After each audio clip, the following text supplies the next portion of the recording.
इस वीडियो को शुरू करने से पहले यदि आपने पार्ट 1, 2, 3 नहीं देखा है तो प्लीज़ डिस्क्रिप्शन में जाकर पहले पार्ट 1 से पार्ट 3 तक ज़रूर देखें। यदि आपने देख लिए हैं तो 4th पार्ट का मज़ा लें और लाइक, सब्सक्राइब और कमेंट करना न भूलें। उसके बाद वो अंदर चलते हैं बात करने के लिए और शौजा नेगोशिएशन शुरू करता है ये डिमांड करके कि जुलियाना होली आर्मी के अपने कमांड को छोड़ दें क्योंकि वो उनकी रूलर होने के लायक नहीं है। फिर वो इसे रन करना शुरू कर देता है ये कहकर कि उसका पिछला लीडर यूरी दूसरी साइड पे डिफेक्ट हो गया था और उसने सुना है कि उसके पर्सनल गार्ड्स में से एक भी डेमन बन गया। चीज़ें उसके लिए बुरी होने लगती हैं। लेकिन फिर ट्रूप्स में से एक अंदर आता है और कहता है कि वो ब्लैक आर्मी से अटैक हो रहे हैं, इस बार सिर्फ ईरानुस बरखाट और ओलाजादा है। कई हज़ारों अनडेड सोल्जर्स की आर्मी के साथ शौजा एक्साइटेड हो जाता है और अपनी लॉन्ग सोर्ड लेकर सीधा बैटल में कूद पड़ता है। उन्हें शट डाउन करने के लिए ओलाजादा उड़कर आती है और कई फ्लाइंग पीसेस में ब्रेक हो जाती है। जैसे उसने बगीत क्लाउन से इंस्पिरेशन लिया हो, वो अपने अर्थ गोलेम समन करती है और शौजा फिर अपनी लाइट सेबर्स से अटैक करती है। दूसरी तरफ जुलियाना बरखाट से कॉन्फ्रंट करती है और वो उस पर इमोशनल डैमेज करना शुरू कर देता है। वो उसे कहता है कि वो कितनी पैथेटिक लग रही है शौजा से लड़ते हुए जैसे कोई वीकलिंग, और फिर कई बार अपनी तलवार को उसके साथ क्लैश करता है। पहले उसे हेल आउट किक करने से और फिर उसे वापस ज़मीन पर फेंक देता है। फिर वो उसके फैसलों पर और भी सवाल खड़े करवाता है, उसे यह देखने को कहकर कि उसके आर्डर्स का नतीजा क्या हुआ और फिनिशिंग ब्लड के लिए जाता है क्या। एंसेलॉट जंप इन करता है और उसके अटैक को ब्लॉक कर लेता है। वो जुलियाना को बताता है कि वो उसे उस पर छोड़ दे और उसे शौजा से लड़ने जाने देता है। मीनवाइल अरम खलीफा के साथ बैक टू बैक खड़ा होता है और उससे कहता है शौजा और जुलियाना पर नजर रखने के लिए क्योंकि वो तेल और पानी की तरह हैं और इस युद्ध के हंगामे के दौरान एक दूसरे के सिर ले लेने की कोशिश कर सकते हैं। दूसरी ओर शौजा उस फ्लाइंग क्लाउन डॉल से लड़ने में व्यस्त था और उसके भाई जंप इन करते हैं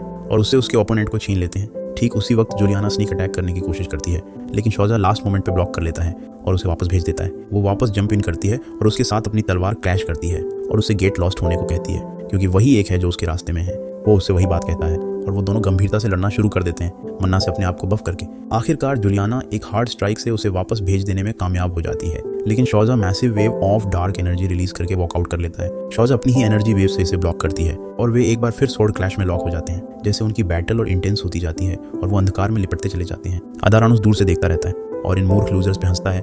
उसका काम आसान बना रहे हैं लेकिन फिर अरम हैवी स्ट्राइक के साथ जंप इन करता है और उन दोनों से कट इट आउट करने को कहता है। ठीक उसी वक्त म्यूजिका भी टाउन से गाना गाना शुरू कर देती है और इससे फुटबॉल क्वाइट बियन जाता है।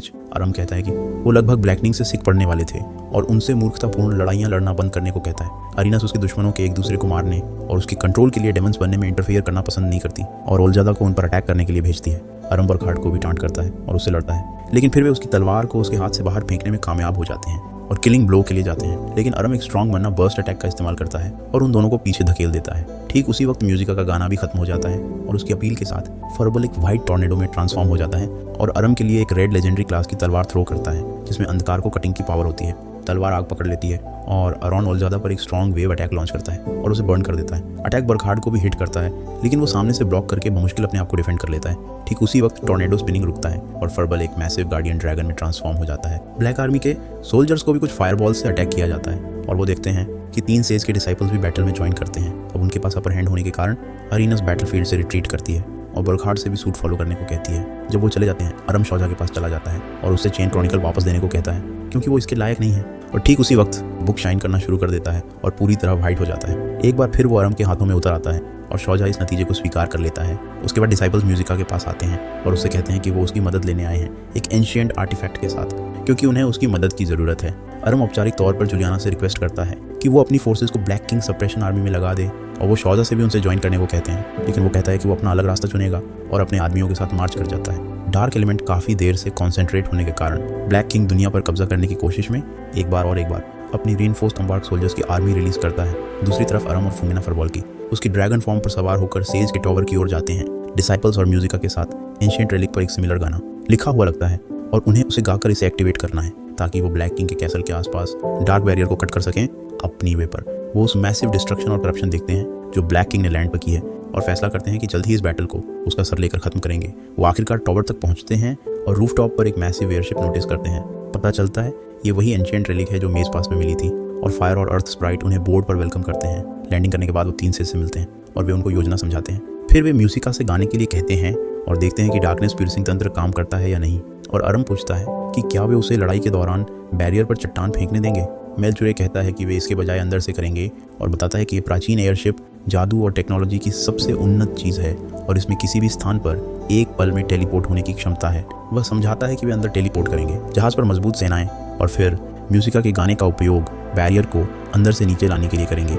इस तरह से वे अपनी सहयोगी सेनाओं के लिए एक रास्ता खोलेंगे ताकि वे ब्लैक किंग के महल पर आश्चर्यचकित कर सकें। उसके बाद वे उन लोगों के नाम बुलाते हैं जो जहाज पर सवार होंगे और घोषणा करते हैं कि ये 2 फायर स्पिरिट्स 4 शिष्य फियोना और अरम होंगे उसके ड्रैगन फुटबॉल के साथ। अरम पूछता है कि क्या वे तुरंत चलेंगे, लेकिन मेलकिर कहता है कि इस पुराने सुंदर जंग को शुरू करने में कुछ समय लगेगा। इतने लंबे समय तक छिपा रहने के बाद फिर वह लॉन्चिंग स्पेल कास्ट करना शुरू करता है और वे सभी इंजन शुरू होने की प्रतीक्षा करते हैं। इस बीच अरम बोल्डर से अपनी तलवार पॉलिश कराता है और उसकी प्रशंसा करता है कि वह पिछली बार मिलने के बाद से और मजबूत हो गया है। इसके बाद अरम बाहर जाता है और वेलनर से मिलता है। वह उसे कहता है कि उन्हें बात करनी है और अरम से पूछता है कि क्या वह यूरी को मारने में सक्षम होगा जब समय आएगा, और यदि नहीं तो उसे जहाज से दूर रहना चाहिए। अरम उसकी ओर देखता है और कहता है कि वह यूरी को उसकी सोच में वापस लाएगा और अभी पूरी तस्वीर नहीं देख रहा है, लेकिन वह जानता है कि उसे क्या करना है। बेलनर उसकी प्रशंसा करता है और उससे अपना सर्वश्रेष्ठ प्रयास करने को कहता है और फिर उसे अकेला छोड़ देता है। फिर अरम बाहर आता है और जहाज के मुख्य डेक पर फियोना से मिलता है और उससे पूछता है कि क्या वह यूरी से प्यार करती है। वह लाल टमाटर की तरह लाल हो जाती है, लेकिन फिर उसे एहसास होता है कि वह अरम से बात कर रही है और शायद वह इसे किसी सिर फिरे तरीके से कह रहा है। वह कहता है कि वह उस आदमी से बहुत प्यार करता है क्योंकि उसने उसके जीवन को बदल दिया है और उसने उससे इतना सीखा है, इसलिए वह उसे वापस लाना चाहता है, भले ही उसे उसके गधे को जिंदा जलाना पड़े, और उसे मदद करने को कहता है। बेकादी ये युदाविस से वह बताती है कि जब उसके गृह देश को ब्लैक आर्मी द्वारा नष्ट कर दिया गया था तो वह इस महाद्वीप पर बह गई थी। उसके पास अपने पिछले जीवन की कोई यादें नहीं थीं और उसके हाथों में एक रहस्यमय किताब थी। किसी कारण से ये मनहूस जानवर उसका पीछा करते रहते थे, इसलिए यूरी ने उसकी रक्षा की और उसे अपनी टीम में शामिल किया। उस दिन से उसका जीवन खुशियों से भरा रहा है क्योंकि उसने यूरी द्वारा दिखाई गई विभिन्न चीज़ों में शांति पाई, और यह उम्मीद करते हुए कि उनका दोस्त अभी भी उस राक्षस के अंदर जीवित है, वे दोनों उसे वापस लाने का संकल्प लेते हैं। ठीक उसी समय बरखाट एक धमाके के साथ वहां पहुंचता है और जहाज के अंदर उतरता है। वह एरम पर हमला करना शुरू कर देता है और फिना से चेन क्रॉनिकल छीनने की कोशिश करता है, लेकिन एरम उसे पीछे धकेलता है और फिना से भागने को कहता है। सॉल्टी डेमन नाइट कुछ दर्जन डार्क सोल्जरों को बुलाता है और उन्हें एकदम हमला करने का आदेश देता है। वेलनर और अन्य जल्द ही वहां पहुंचते हैं और बाईं और दाईं ओर जादू छोड़ने लगते हैं, और जल्द ही यह उनके और ब्लैक आर्मी के बीच एक बड़ी लड़ाई में तब्दील हो जाता है। महान साज डिल्मा जुलियाना से संपर्क करता है और उसे तुरंत ब्लैक किंग के महल की ओर बढ़ने का आदेश देता है, जबकि जहाज पर सभी बर्कहार्ट और उसके मूर्ख अमर शरीरी सैनिकों की सेना को रोके रखते हैं।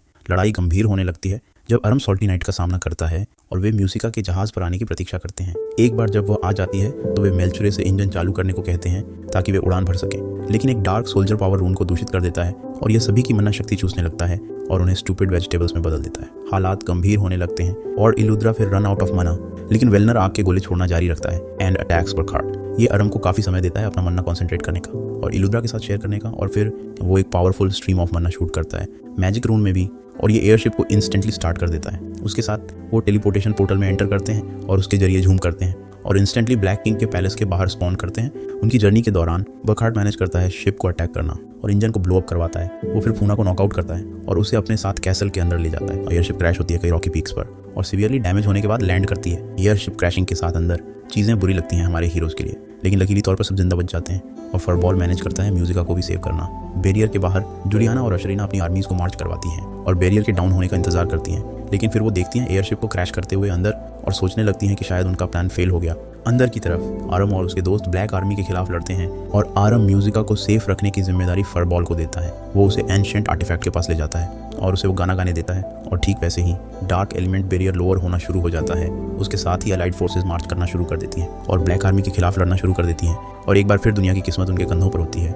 जैसे वो ब्लैक किंग के कैसल के बाहर खड़े होते हैं उसकी रेस्ट लेने को तैयार, जबकि ये सब कुछ बाहर हो रहा है। बरखाट फूना को अंदर कैसल ले जाता है और यूरी उसे अपने मैजिक से बांध देता है और चैन क्रॉनिकल का दूसरा आधा हिस्सा उससे ले लेता है और उसे ब्लैक किंग को दे देता है। ब्लैक किंग प्रिका को बुलाता है और कहता है कि आप इसे स्नफ आउट नहीं कर सकते, क्या भी हो जाए, और फिर अपने डार्क मैजिक से लाइट आधे हिस्से को करप्ट कर देता है। उसके बाद वो दोनों पीसेस को कंबाइन कर देता है और पूरी वॉल्यूम को करप्ट कर देता है और दुनिया को अंधकार में धकेलने की योजना शुरू कर देता है। दूसरी तरफ ईरम 4 शिष्यों के साथ मार्च करता है और अनडेड सोल्जर्स के हॉर्ड्स को काट देता है ब्लैक आर्मी से। अर्थगोलेम उनके सामने आता है, लेकिन वेलनर उसे एक स्ट्रॉन्ग फायर स्पेल से पुट डाउन कर देता है और डिब्रिज से रास्ता ब्लॉक कर देता है ताकि मॉन्स्टर उनका पीछा न कर सकें। वो आराम से कहता है जाकर यूरी को सेव करो और अपने साथी शिष्यों के साथ मिलकर लाइन होल्ड करता है। आरम आगे बढ़ता जाता है और ब्लैक किंग यूरी से कहता है कि उसे ये पता होना चाहिए इस छोटे से लड़के को कैसे डील किया जाए और उसे डील करने देता है। मीनवाइल कैसल के बाहर जुलियाना अलाइड फोर्सेस को छोड़ देती है और वो ब्लैक आर्मी को जमीन पर गिरा देते हैं। अब तक सब कुछ उनके लिए अच्छा चल रहा है, लेकिन फिर अरीनास वहाँ आ जाती है और वो और मजबूत अनडेड सोल्जर्स समन करती है उनसे लड़ने के लिए ताकि वो एक प्रॉब्लम न बन जाए। एंसलॉट आगे आता है और उससे 1-on-1 लड़ने का फैसला करता है, जबकि जुलियाना बरखाट से एक बार फिर तलवारें भिड़ाती है और एक बड़ा पिलर समन करता है जमीन से और उसे एक अरीना में बदल देता है क्वीन के लिए। वो उससे पूछता है कि क्या ताज का वजन इतना भारी है कि वो सीधे भी नहीं खड़ी हो पाती। उसके सरप्राइज में जुलियाना कहती है हाँ, वो कहती है कि उसे कभी ये सब करने के लिए नहीं बनाया गया था, लेकिन उनकी स्थिति को देखते हुए वो अपना बेस्ट करेगी और इस युद्ध को खत्म करेगी। वो अपना मन अपनी तलवार में चार्ज करती है और लड़ने को तैयार होती है, लेकिन बरखाट नीचे उड़ता है अपनी तलवार के साथ और उसे एक दीवार के साथ वापस धकेल देता है और तलवार को उसके पास की दीवार में घुसा देता है। फिर वो उसका हाथ पकड़ लेता है और पूछता है क्या वो अपनी असली जिम्मेदारी से बचना चाह रही है, लेकिन वो उसके चेहरे पर अपना हाथ रखती है और कहती है कि नहीं, और अभी वो अपनी जिम्मेदारी का सामना कर रही है, जो है वो यानी कि उसे टोकनो जुत्सु का असर महसूस करना है। बरखाट उसे वापस दीवार के पार धकेल देता है और उसे गिरा देता है, लेकिन वो अपने आप को गिरने से बचाती है और वही करते हुए बरखाट का रॉयल गार्ड का बैज उसकी जेब से गिर जाता है। वो उसे उठाता है और उसके फ्लैशबैक्स आने लगते हैं जब वो पहली बार नाइट बना था और गरीब प्रिंसेस की रक्षा करने का वादा किया था। और फिर उसे अब देखता है एक खूबसूरत और कैपेबल क्वीन के रूप में खड़ी, जो उसे अपनी ताकत से उसकी दुख से आज़ाद करने को तैयार है। वो उसकी रोशनी से मंत्रमुग्ध हो जाता है और वैसे ही खड़ा रह जाता है जैसे जुलियाना अपना अटैक चार्ज करती है। वो पूरी ताकत से उसे कट करती है। उसकी लाश गिर जाती है होली आर्मी के बीच और जुलियाना नीचे आती है और उसे होली फ्लैग से ढक देती है ताकि वो उसके अपनों के साथ आराम से रह सके। कैसल के अंदर ब्लैक किंग चेन क्रॉनिकल को डार्क मैजिक से सुपरचार्ज करता है और पूरा जगह हिलने लगता है। उस टेलर स्विफ्ट गाने की तरह कैसल के आसपास का इलाका डार्क एलिमेंट्स से भर जाता है और अनडेड सोल्जरों को एक मैसिव स्टैट बूस्ट मिल जाता है। वो अलाइड फोर्सेस को वापस धकेल देते हैं और फिर म्यूजिका को एक डार्क मैजिक बीम से शूट कर देते हैं। उसके डाउन होने के साथ डार्क एलिमेंटल बैरियर एक बार फिर बनना शुरू हो जाता है और जुलियाना चिंतित होती है कि म्यूजिका के बिना उनकी रिट्रीट की लाइन गई। अनडेड सोल्जर बैरियर के अंदर भरने लगते हैं और लिमिटेड अलाइड फोर्सेस को ओवरवेल्म कर देते हैं। अब डार्क एलिमेंट बफ की वजह से मजबूत हो गए हैं जो ब्लैक किंग ने दिया था। वो रेगुलर सोल्जर्स को बहुत आसानी से टेक डाउन कर देते हैं और चीज़ें उनके लिए ख़राब होती जा रही हैं।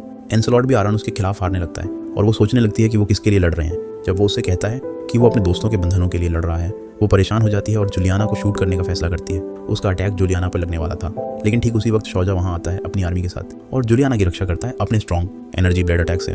मीनवाइल अरॉन मेन हॉल में चला जाता है और यूरी को उसके डेमन फॉर्म में कॉन्फ्रंट करता है। यूरी नीचे कूदता है और उसे अपनी मैसिव तलवार से अटैक करता है, लेकिन अरॉन उसे अपनी तलवार से ब्लॉक कर लेता है और उसे फास्ट अटैक्स से पुश बैक करना शुरू कर देता है। लड़ते हुए वो उससे पूछता है कि उसने डार्क साइड क्यों अपना लिया और उसे छोड़कर जाने का जवाब मांगता है। उसे इतना कुछ सिखाने के बाद बॉन्ड्स और फ्रेंडशिप के बारे में यूरी कहता है कि उसने उस नाम को त्याग दिया है और अब वो ब्लैक नाइट के नाम से जाना जाता है। और आराम उसके भी बस MOAs अलर्ट कमेंट्स सुनकर क्रिंज करने लगता है। वो कहता है कि वो उसे समझता है और हीरो होने की वजह से बहुत लोग उस पर निर्भर थे और वो सभी की उम्मीदों को पूरा करना चाहता था, लेकिन जब वो बूढ़े से हार गया तो उसने उस पर से विश्वास खो दिया और ये बोझ बढ़ता गया जब तक कि वो इमो ना हो गया।